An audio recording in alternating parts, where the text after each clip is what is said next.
And even though that Dan is away, there was no way we were going to go a week without speaking to Ron Magill. I mean, why would we ever do that?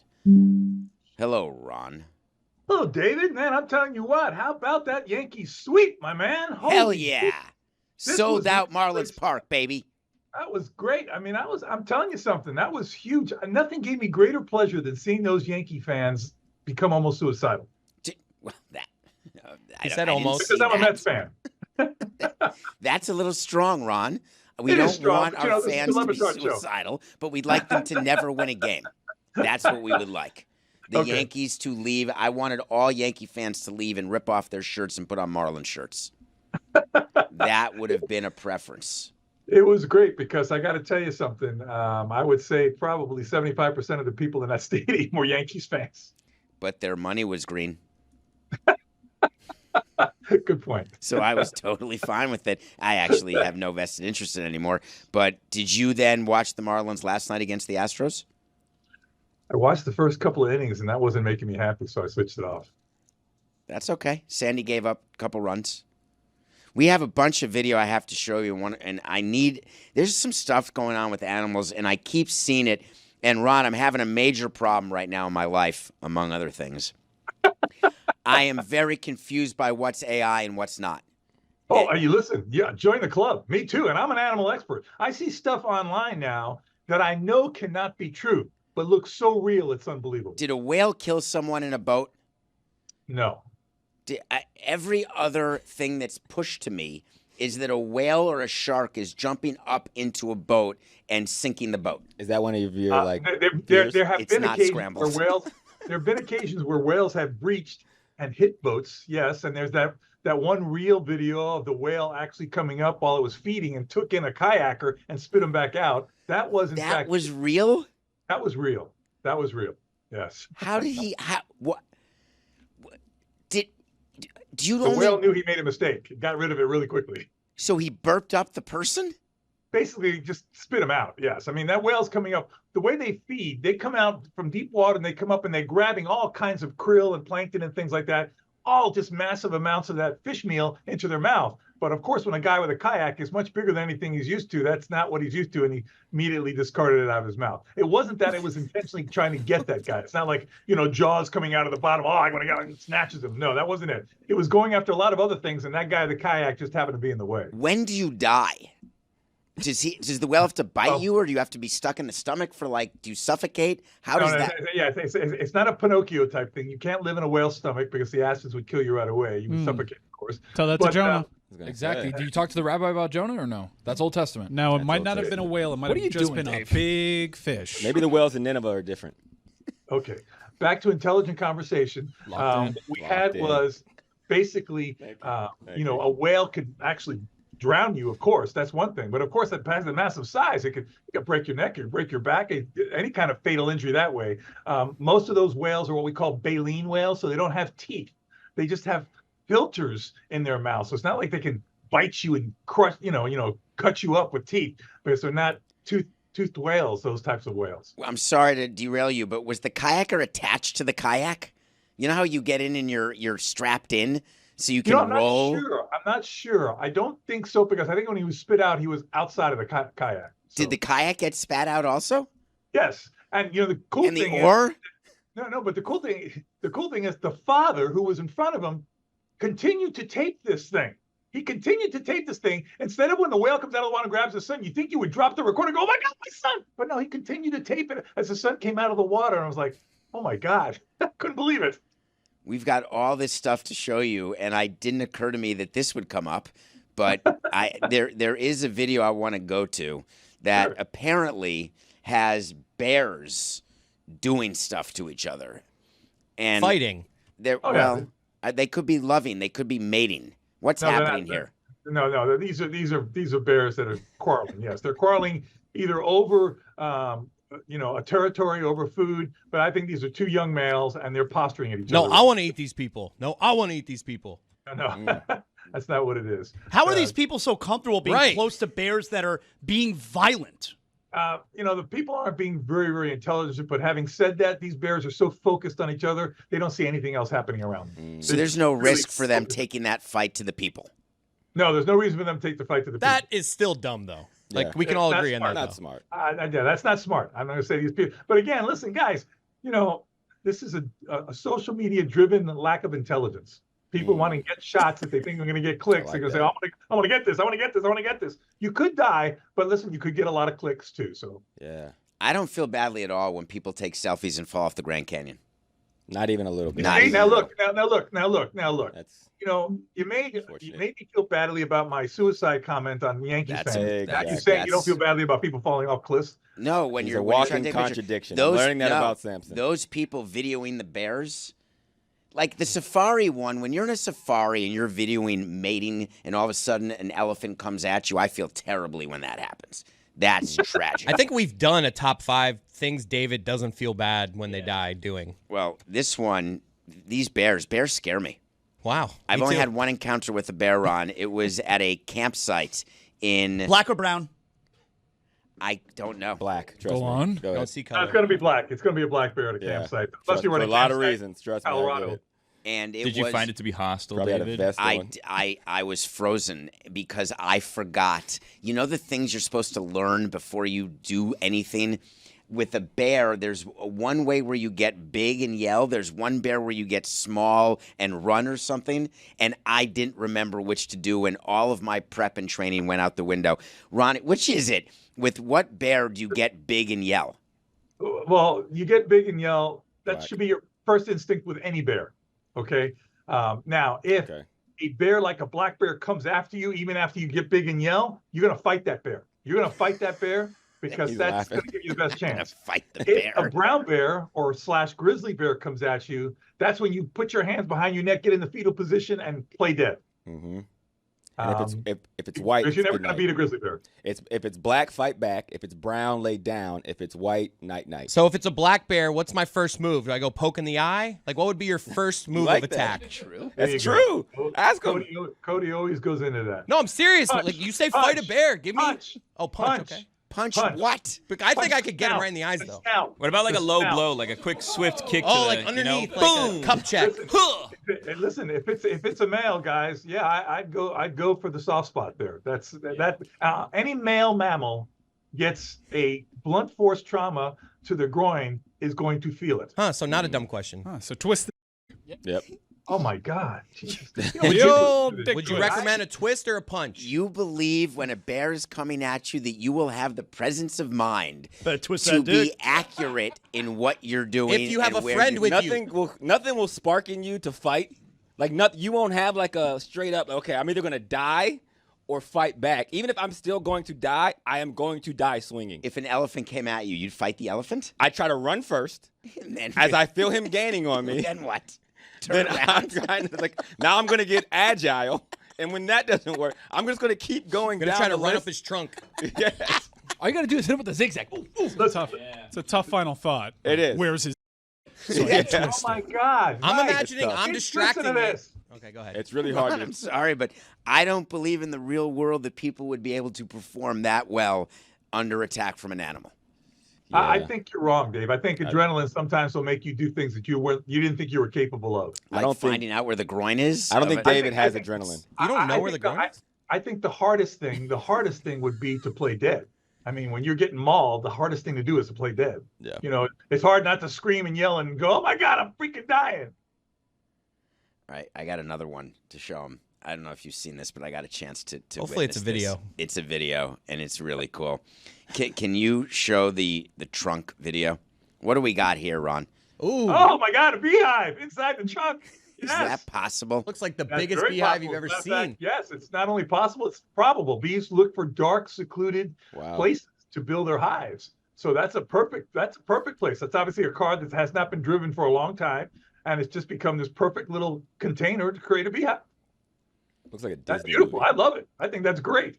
A Disney movie. I've setting. never seen a beehive that shape before. It looks sideways. Great architect. Yeah, well, because they build them that way. If you were to go in, like I've seen a beehive look just like that. When you go into like the attic of a house, I've been with beekeepers who try to remove bees that have, set up shop in someone's attic, and you'll see they actually have like these layers of cone that they build in there. It's pretty cool.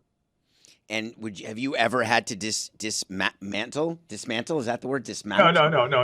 No. I've never had to do it. I've been with beekeepers while they do it. I've watched them do it. I've never done it myself. They basically use smoke, which basically tranquilizes the bees. Believe it or not, you would think smoke would cause a panic, but in bees it doesn't. It tranquilizes the bees. It's soft. We're in full gear because still you're going to get stung by some bees, but it's not this massive swarm attack. They seem to kind of relax a little bit. The key is to get the queen, and when you take the queen out, they will follow the queen. How do you feel about getting a beehive before it's like gets going? Just when you see it start, like a wasp nest or a hornet's nest or a beehive, and going ahead and just taking a hose or a hammer and killing it and stopping it immediately. Hammer to a beehive is crazy. But Quite a visual. It's before it's become this horrible thing that could sting Yeah, I you. mean, if they're just starting, yes, I would do what I can to discourage it. Now, with wasps and hornets, I don't care. Those are nasty animals that can repeatedly sting you over and over. Keep in mind, when a bee stings you, it dies. Yeah. That's the last-ditch effort for survival to protect the hive is to sting. When a bee stings, it dies. A wasp can sting over and over and over again, and a hornet can do the same thing, and they do so with great pleasure. Can you tell the difference between a wasp and a bee? Absolutely. I don't think I can. Yeah. And What? hornets, Yes, you Really? They're Yes, not you even. can. They're not If you even saw close. the two, you would see it right away. They're not even the same color. Wasps are so much bigger. Yeah. They're not they're the like- same not color? necessarily bigger, No, but they're wasp is like black, a little more oblong.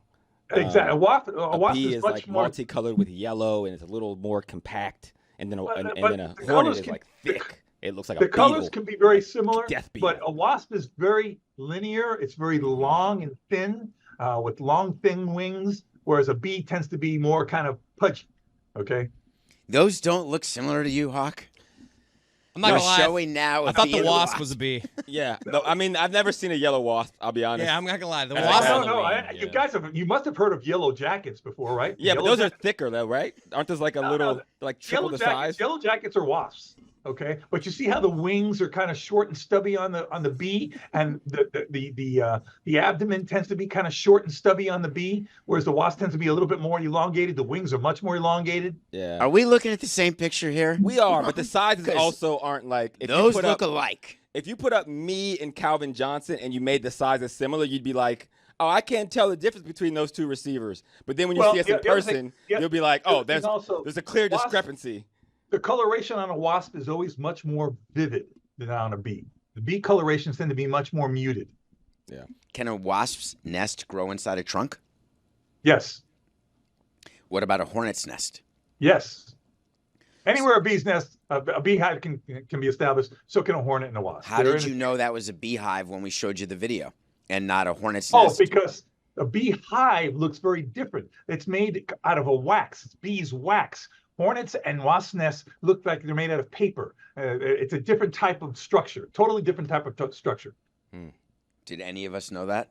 Are we learning? No. We're getting smarter now. Of course, we would. Billy, you knew this? No, I had a question for Ron. Please. Ron, last week you guys lost your 17-year-old male lion, Jabari. Yes, Yeah, you Jabari. had to euthanize him because he had, medical conditions and it was getting worse. Do you, is there like a period of mourning? Do you bring in another male lion? Like, how do you handle that? And I guess, does the male lion then serve a purpose beyond just, hey, look, there's a male lion. It looks different than like a female lion for zoo goers? Well, we've got no females here now. The only one that's left is his brother, Kwame. And I suspect that there'll be, some internal depression with Kwame. But keep in mind that both of these lions have lived way beyond their normal lifespan. In the wild, male lions rarely live past 12 rather. So to have him he was a month shy of being 18 years old. That's pretty remarkable. The fact of the matter is that, he's been treated with a lot of different medications for this very severe spinal arthritis that he'd experienced for the last couple of years of his life. And it got to the point where he could hardly get up anymore. So it's just a humane thing to do to euthanize him. Kwame is, he's not far behind. I'm going to be honest with you. Kwame is an old lion. But we have a commitment, to provide a good home to these animals until they live out their natural life. When it's Kwame's time, that's when we'll think about bringing in other lions. But generally speaking, male lions especially are not quite as social as females are. So there's not this like, oh my God, I can't live alone like this. If I were talking about a female, that would be different. I were talking about other animals, herd animals, things like elephants. You don't want animals like that to ever be alone. Are there lion years? The way there are dog years? You just said that lions live to... I guess you can break it up that way, David, but keep in mind that there's also a big difference between the lifespan of a male and a female. In the wild, males, generally speaking, live a much shorter lifespan. Just because they're constantly fighting with each other for the privilege to be with the females, or constantly defending territory. There's much greater stresses on them than on the female. A female lioness can easily live to be 16, 17 years old in the wild. In captivity, 22, 24 years old sometimes. But in the wild, it's a much shorter lifespan. What's the purpose of being king of the jungle if you don't live a long time?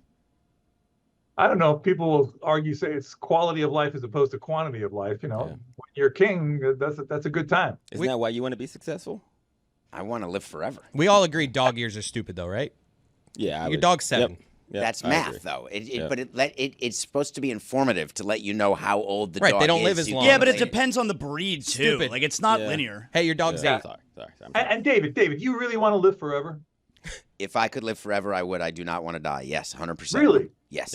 Yeah, I don't know. I don't know if I'd ever want to do that. I mean, all you'd be doing is watching everything you love die before you, and that's tough, brother. That's tough. Think about it. If you had kids, I mean, I'll make new friends. The greatest pain in the world is to have to lose a child, and you'd be losing child and grandchildren and great-grand. You'd be losing them all.